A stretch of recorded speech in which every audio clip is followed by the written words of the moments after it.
Salut tout le monde, aujourd'hui on revient pour une nouvelle vidéo, je suis super contente. Du coup aujourd'hui on va parler de psychologue et psychiatre, mon expérience, mon ressenti, etc. Donc si ça vous intéresse, continuez la vidéo.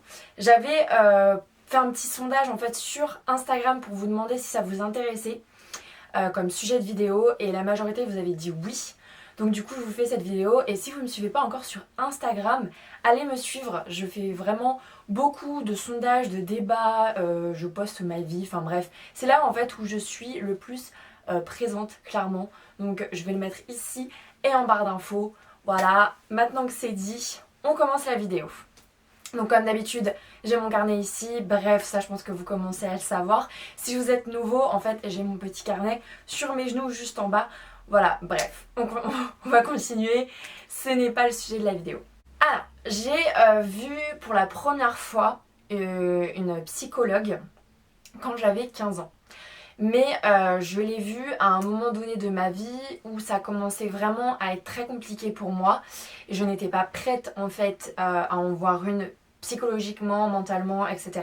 Et en plus de ça, c'était un endroit très froid, très moderne et j'étais pas du tout en confiance. Et non, franchement, j'étais pas bien. Donc j'ai arrêté en fait. Et en fait, c'est suite à ce qui s'était passé cette année-là de troisième. Donc c'est en troisième en fait où il s'est passé quelque chose que j'ai commencé en fait à pas du tout être bien, etc. Et on m'avait conseillé cette psychologue, mais ça ne m'avait pas du tout plu. Le côté froid, le côté, enfin vraiment trop moderne, franchement j'aimais pas du tout.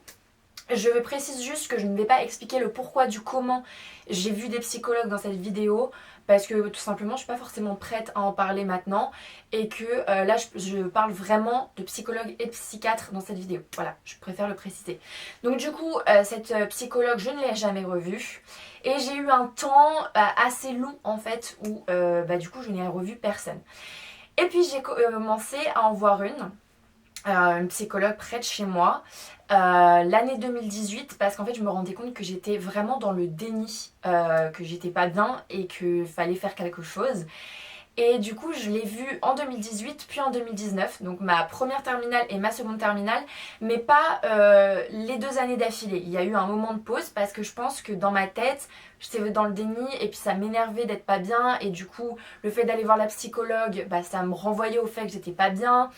Et puis en plus, à ce moment-là, je me disais que j'étais pas normale, que j'étais la seule en fait.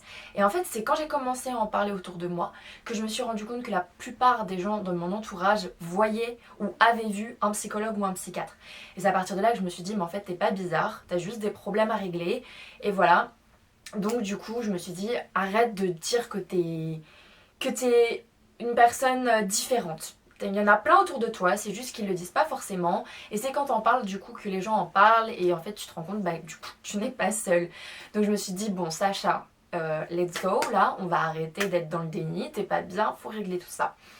Sauf qu'en fait le problème qui s'est posé avec la psychologue c'est que du coup j'extériorisais ce que j'avais en moi. Je parlais, j'ai jamais menti, enfin je ne crois pas. Je suis en train de réfléchir, moi je crois pas. Moi j'ai toujours dit les choses à cœur ouvert. Au début c'était très étrange. Vraiment c'était très étrange. J'avais pas l'habitude, surtout que forcément tu connais pas la personne donc t'es en mode c'est un peu bizarre de te livrer autant en fait au final. Même si c'est son travail. Au début c'est toujours un peu en mode c'est un peu chelou quand même. Je parle à quelqu'un que je ne connais pas. Enfin bref. Tout ça pour dire que j'avais cet a priori aussi, que j'avais un peu peur vu que je la connaissais pas, mais en même temps, elle connaissait personne de mon entourage, donc elle pouvait pas vraiment juger en fonction de ça. Elle était vraiment, je sais plus le terme, mais vous avez compris. Enfin, elle était détachée de tout mon entourage. Donc moi je commence à faire mes séances toutes les semaines, etc.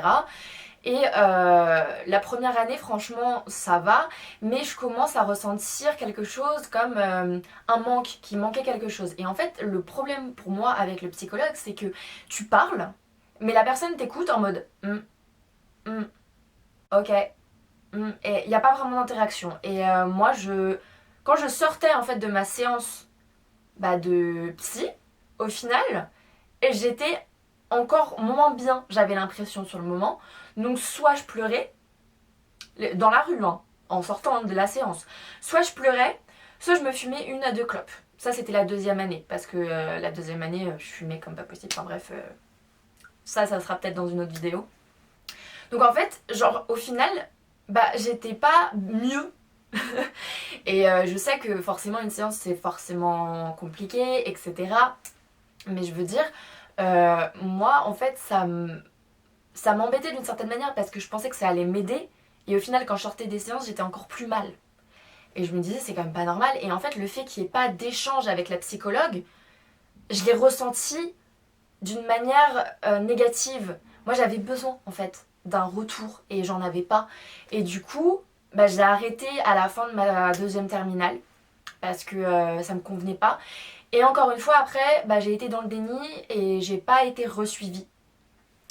Puis je me suis dit Sacha, faut que tu te prennes en main là parce que tu vas pas bien en fait. Tu vas pas bien. Je me suis rendu compte que j'étais pas guérie en fait et qu'il y avait d'autres choses qui s'étaient passées, etc. Et juste avant le premier confinement là, bah du coup en février-mars là, je crois que c'était une semaine avant qu'il y ait le confinement, le premier confinement, j'ai commencé à avoir une psychiatre. J'ai arrêté après de la voir pendant l'été et j'ai recommencé à la voir un petit peu avant le deuxième confinement. Donc voilà. Alors, par rapport à la psychiatre, moi personnellement, donc du coup c'est la troisième femme que je vois, ça me correspond totalement parce que c'est vraiment un échange, c'est une discussion. Donc forcément des fois elle réveille des choses que t'as pas forcément envie d'entendre, mais elle est là pour ça. Moi franchement psychiatre c'est ce que j'ai préféré. Au début j'avais un peu peur du psychiatre aussi parce que c'est un médecin.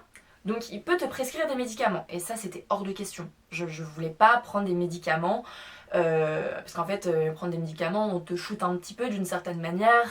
Après ça j'ai mon avis. Les médicaments c'est un peu comme une drogue en fait au final et tout, donc on peut devenir un peu addict si on en redemande, etc. Enfin moi je voulais pas tomber là-dedans, donc j'avais un peu peur de ça quand je suis allée la voir et au final pas du tout. Elle m'a dit que j'avais pas besoin de médicaments et tout. Et il faut savoir que du coup elle m'a diagnostiqué en tant que personne à tendance dépressive. Ça je le savais je pense au fond de moi, mais j'avais jamais été diagnostiquée. Donc voilà, c'était juste avant l'été 2020 là. Et mais moi je pense que je le suis vraiment depuis que j'ai 15 ans, mais j'avais jamais été diagnostiquée, on me l'avait jamais dit. Enfin un professionnel ne me l'avait jamais vraiment clairement dit. Donc c'était un peu moi qui le pensais, mais il n'y avait pas de preuve entre guillemets. Et tant que quelqu'un ne te l'a pas dit, un professionnel, tu peux pas être sûr. Même si tu peux le ressentir et qu'il y a des symptômes, clairement tu sais si tu l'es ou pas. Mais bref, là j'ai été diagnostiquée du coup en juin-juillet là. Et donc franchement, moi, il n'y a aucun problème avec la psychologue et au final, j'ai pas eu de médicaments et tout, donc ça me rassurait et j'allais aux séances et franchement, moi, ça m'aide énormément. Le seul problème, sinon c'est pas drôle s'il n'y a pas de problème, c'est que moi je suis tombée sur une psychologue où il y a une attente mais énorme. Des fois j'ai attendu 4 ou 5 heures, elle prend jamais à l'heure, mais 4-5 heures d'attente dans une salle d'attente, en fait ça te... Je vais pas dire ça, j'allais dire un gros mot, ça te détruit ta journée. Genre, soit c'est le matin, donc du coup, voilà, soit c'est l'après-midi, mais du coup, tu peux rien prévoir dans ta journée parce que tu sais jamais à quelle heure tu vas sortir. Enfin bref, donc là, c'est vrai que j'ai pas repris de séance, on verra en 2021. Je compte changer, mais pour ça, faut en trouver une pas trop loin, pas trop chère, tu captes. Mais personnellement, moi c'est vrai que j'ai préféré la psychologue. Ah oui, la psychiatre, pardon, la psychiatre. J'ai préféré la psychiatre. Après c'est mon avis, c'est mon ressenti, c'est mon vécu. Encore une fois, je parle en mon nom, hein, voilà. Par contre, par rapport à la psychologue, donc la deuxième que j'ai vue et que j'ai vue dans le temps, on a fait l'erreur en fait, moi j'ai fait l'erreur du coup de la voir et qu'un autre membre de ma famille la voyait aussi. Et ça c'est un truc que je ne vous recommande absolument pas parce que du coup au final elle connaît quand même quelqu'un de ta famille et donc elle n'est pas forcément objective à 100%. Et franchement ça c'est quelque chose que je recommande absolument pas, j'ai fait cette erreur là. Donc voilà. Encore une fois, c'est mon ressenti, etc. par rapport au psychiatre, psychologue. Et moi j'ai donc préféré entre guillemets psychiatre, mais je pense que je vais quand même changer parce que elle est très près de chez moi, elle est à 2 minutes de chez moi, mais attendre 2 à 5 heures à chaque fois, c'est pas possible en fait. Même si elle n'est pas excessivement chère, etc. et qu'elle m'apporte du positif, pardon, c'est pas possible en fait. C'est pas possible d'attendre autant de temps, je pense qu'on est tous d'accord là-dessus. Et du coup aussi, je pense que vous vous êtes rendu compte que j'ai vu que des femmes. Tout simplement parce qu'il y a eu que des femmes enfin qui sont venus à moi, on va dire. S'il y avait eu un homme, bien sûr j'aurais vu un homme, mais moi j'ai eu affaire qu'à des femmes. Donc voilà, moi c'est vraiment comme ça. Enfin, je veux dire, j'ai eu que des femmes sur ma vie, sur le chemin de vie, je suis en train de partir loin là, mais bref. Donc ça, il n'y a pas de... Je veux dire, s'il y a un homme qui se présente à vous, vous essayez. Enfin, en fait, c'est ça, c'est pareil, il faut faire votre avis, si ça vous apporte quelque chose ou pas en tant que femme. Là, je parle en tant que femme. Après, pour les hommes, c'est pareil.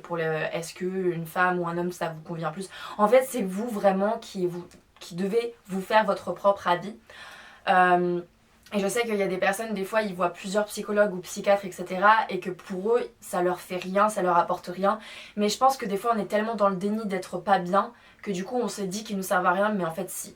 C'est pour ça que, par exemple, ma psychologue, que j'ai vue 2 ans, mais avec une coupure, la coupure, c'est parce que j'étais dans le déni et je me disais, ouais, elle me sert à rien, je vais pas mieux, nanana. Mais en fait, si, elle m'aidait, c'est juste que j'étais tellement pas bien.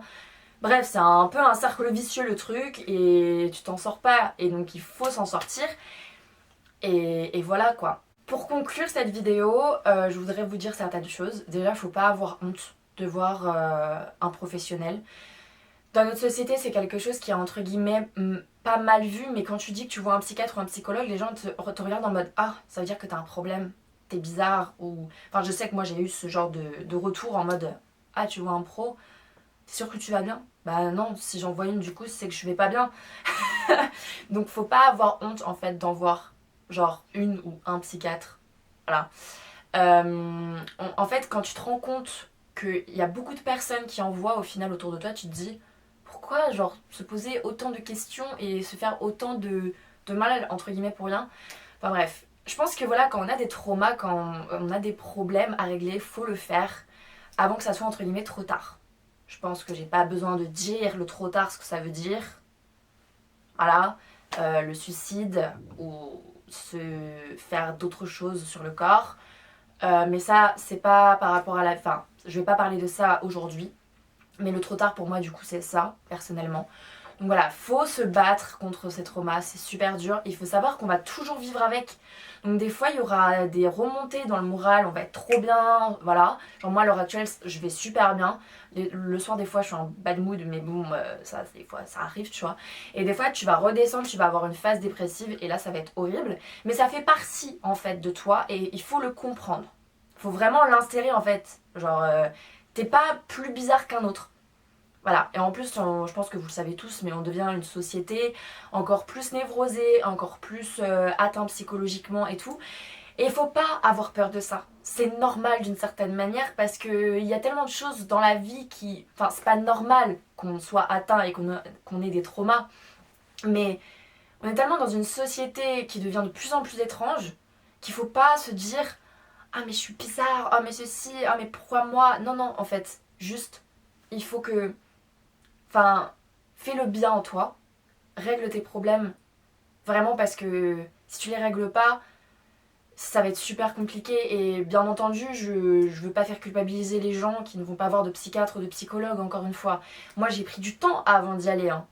J'avais 18 ans quand j'y suis allée alors que mon premier trauma il a été fait, j'avais 14 ans, 14-15 ans. Donc des fois il faut du temps. Mais laisse-toi le temps, mais vas-y si tu te sens prêt, vas-y. Par contre, ne te force pas. Parce que si tu te forces, ça va pas être positif au final pour toi. Je sais que les gens qui, entre guillemets, se sont forcés à y aller et c'était pas vraiment eux qui le voulaient, souvent mentent. Donc au final, ça les aide pas. Voilà, tout simplement, ça les aide pas.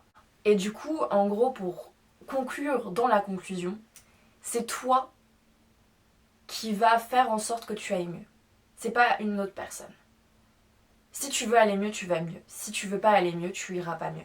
Et tu peux voir une personne, une psychologue, un psychiatre, un professionnel. Mais le travail, vraiment, le plus important, c'est toi qui le fais. C'est toi qui vas réfléchir sur tout ce qui s'est passé.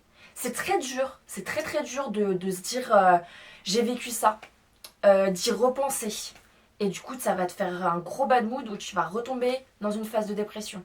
Mais ça fait partie du processus. Et si tu le fais pas, t'iras pas mieux.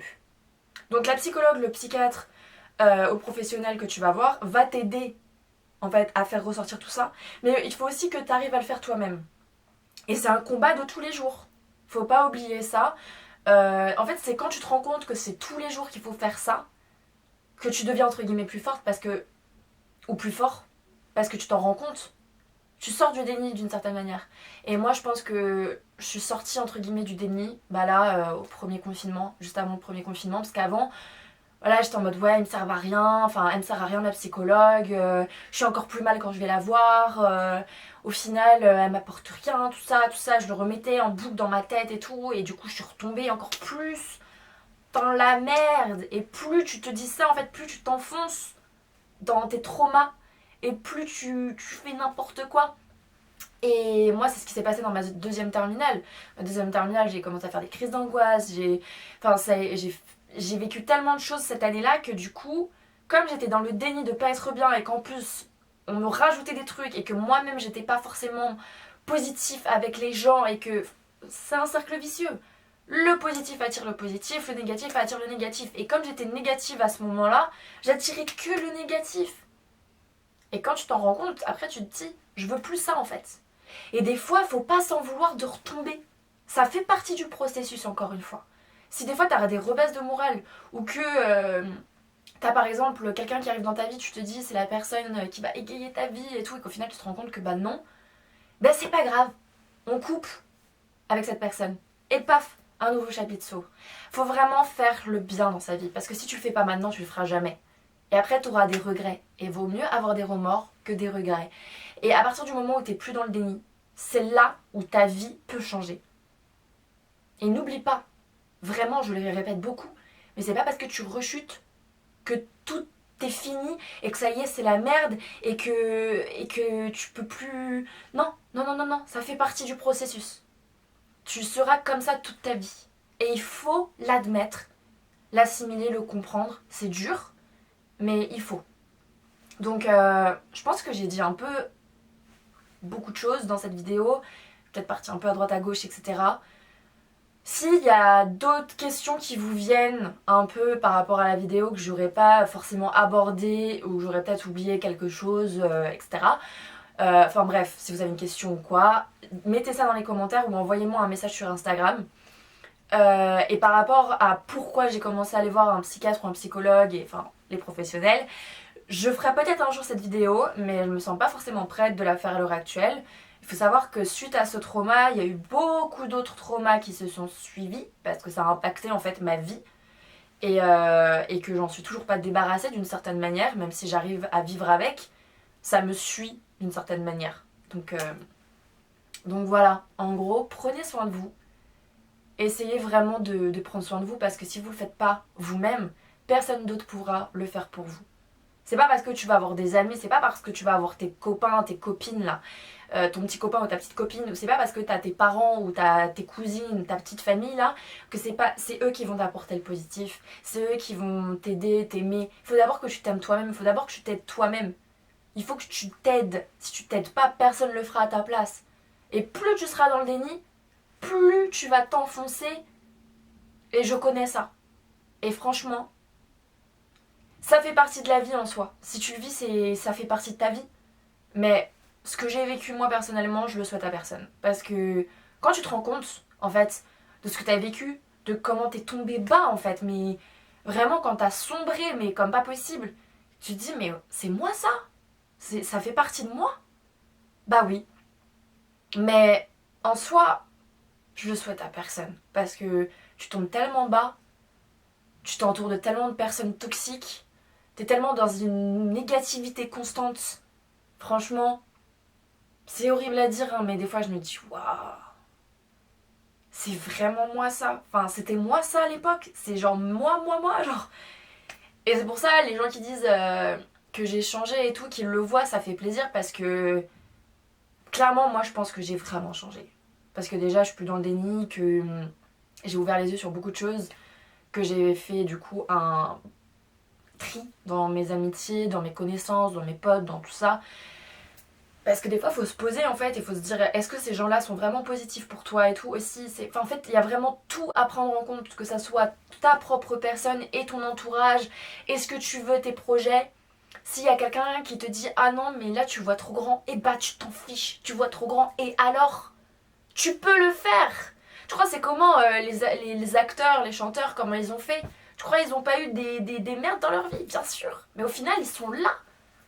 Je dis pas qu'on est tous obligés d'être acteurs, chanteurs, dessinateurs, danseurs, artistes ou quoi. Mais par exemple, si tu veux être professeur à la fac, eh ben fais tout pour y arriver. Si tu veux être médecin, fais tout pour y arriver. C'est pas un objectif en fait.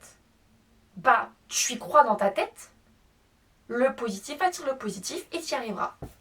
C'est tout ce que j'ai à dire en fait. Aide-toi toi-même, aide ton cœur. Aime-toi, aie confiance en toi, aime ton corps, aime ton être entier, ton âme, tout. Et même le côté obscur de chez toi, ben de toi. On a tous un côté obscur. Faut arrêter de dire ouais non mais moi je suis genre trop gentille, je suis trop bien, je suis nanana, je suis parfaite, je suis blablabla. T'as compris. On a tous un côté obscur et un côté lumineux si je puis dire. Il y a ceux qui vont tomber dans le côté obscur et y rester toute leur vie et du coup ils vont attirer que du négatif d'une certaine manière. Et après, il y a ceux qui vont se dire non, allez, on se bouge là. Mais il y aura toujours le côté négatif qui va faire qu'il y a les vices, des trucs et tout qui vont revenir et t'es en mode non. Non, non, non, je veux pas retomber là-dedans en fait. Donc en gros, il faut se battre. Que tu vois un psychologue ou psychiatre ou un autre professionnel. Mais tu dois aussi faire le travail toi-même en fait. Je suis un peu partie loin là. Mais moi je pense que personnellement, voir un professionnel ça m'a aidé. Et ça m'a aidé aussi à me rendre compte que j'étais dans le déni de ce que j'avais vécu. Et encore une fois, c'est pas parce que t'as des moyens, entre guillemets, socialement parlant, que t'as tes parents, que t'as une famille, que t'as un toit, que t'es fille unique, parce que moi je suis fille unique. Le nombre de personnes qui m'ont dit oh mais Sacha, arrête de te plaindre. Oh mais Sacha, arrête ceci, cela, nanana. C'est pas parce que t'as tout, entre guillemets, que tu voyages, que ceci, que cela, que ça veut dire que tout va bien. Faut arrêter avec ça. Vraiment, prenez conscience. Et c'est pas parce que, entre guillemets, socialement, vous êtes au-dessus et que ceci, cela. Mais c'est pas grave, c'est pas l'argent qui fait le bonheur. Genre, oui, tu vas avoir des biens matériels, etc. Ça va t'apporter des choses. Mais vraiment, si toi là, tu vois, t'es pas bien, c'est pas l'argent qui va te rendre heureux. Faut arrêter avec ça aussi. Bref, c'est un autre sujet. Là, je suis partie un peu en. Mais. Prenez conscience que si vous n'êtes pas heureux avec vous-même, vous ne le serez pas autour de vous et vous n'allez pas attirer les bonnes personnes envers vous et tout ça. Et bref, je pourrais faire une vidéo là-dessus tellement vaste en réalité. Je pense qu'elle serait très longue, mais j'ai un peu débordé sur le sujet. Mais j'espère que ça vous aura quand même apporté des connaissances ou des choses en plus. Ça vous aura intéressé. Encore une fois, si vous avez des questions, mettez ça en commentaire. Et puis, sinon, vous m'envoyez un message sur Instagram. Je suis assez réactive, même si en ce moment, je prends quand même le temps de faire ma life et de pas tout le temps être sur Insta. Même si on dirait pas comme ça. Donc, si t'as aimé la vidéo, et si tu veux m'encourager, tu peux la liker, la commenter, la partager sur tes réseaux sociaux. Ça serait vraiment trop cool. Et d'ailleurs, j'ai vu qu'il y a des gens qui me regardent sur leur télé. Genre, je suis sur la télé de mes potes. Ça me fait trop rire. Enfin bref. Je vous retrouve pour une nouvelle vidéo bientôt. Peut-être avant 2021, peut-être après. Je ne sais pas trop. Ça sera en fonction de ma déterre et de mes envies. Encore une fois, vous savez que je suis pas non plus régulière à 100%. Mais je commence à essayer de l'être. Et puis c'est très compliqué de trouver des idées de vidéos. Mais ça, c'est un autre sujet. Donc si vous avez des idées de vidéos... de trucs de quoi je peux parler. Enfin de... Oui c'est ça. Je me suis un peu mélangée. Pareil, dites-moi, envoyez-moi des messages, commentez et tout ça. Voilà. Je vous envoie plein de love. Pensez à vous les gars. Pensez à ce que vous voulez, à vos projets. Faut positif, ok. 2020 ça va pas nous... Tu vois. Il faut qu'on tout. Bref. Je vous dis à bientôt. Et vraiment j'espère que ça vous aura plu et je vous envoie plein de love encore une fois et bisous.